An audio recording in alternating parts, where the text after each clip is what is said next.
Uffiċjali fih dan l-Awtorità Maltija tat-Turiżmu għaddejjin b'ħidma ma taqta' xejn b'ispezzjonijiet fl-istabbilimenti tal-ikel madwar il-Gżejjer Maltin biex jiżguraw li l-ebda ħanut tal-ikel ma jħalli nies jieklu fuq ġewwa tal-istabbiliment. Kru ta' News għat-tal-għodwa tas-Sibt ma' tim tal-uffiċjali u kull ħanut li ġie ispezzjonat kien konformi mal-liġi. Id-direttur tat-taqsima tal-infurzar, David Mifsud, spjega li f'aktar minn 20,000 spezzjoni li saru sa issa fil-Gżejjer Maltin kienu biss 10 stabbilimenti li nqabdu jiksru l-liġi u ġew immultati 3,000 euro. Jiena nieħu gost meta jidħlu lura wara ġurnata u jgħiduli isma' aħna ma sibna xejn. Dik dejjem ngħidha u nisħaq ġifier mhux ix-xogħol tagħna li waħlu l-multi, x-xogħol tagħna li naraw illi qed tiġi osservata din-legal notice.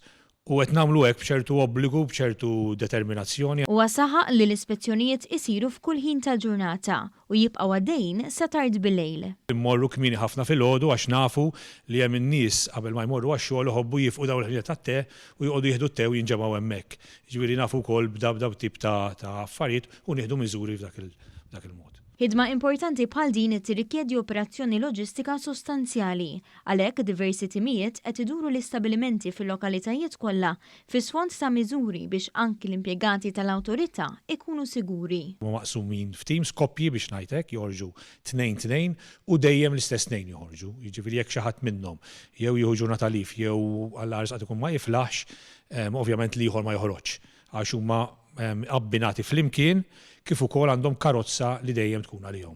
Waqt ħidmet l-Awtorità Sibt filgħodu instabu diversi persuni li kienu bis-swit ħwienet tal-ikel.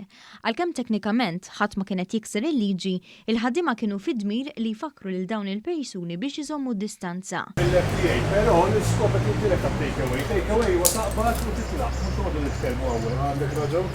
Kien hemm ukoll min forsi biżvista rama l-imwiejjed, iżda malajr sab li l-Awtorità tfakru biex ineħħihom.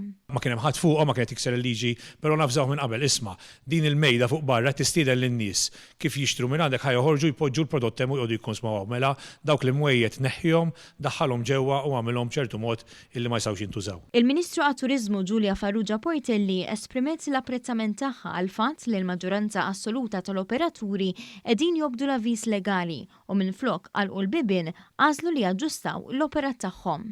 Nappella biex dawk il-ftit li sissa mhux qegħdin jobdu l-ġijiet ta' pajjiżna jieħdu l-eżempju tal-maġġoranza li qegħdin jobdu.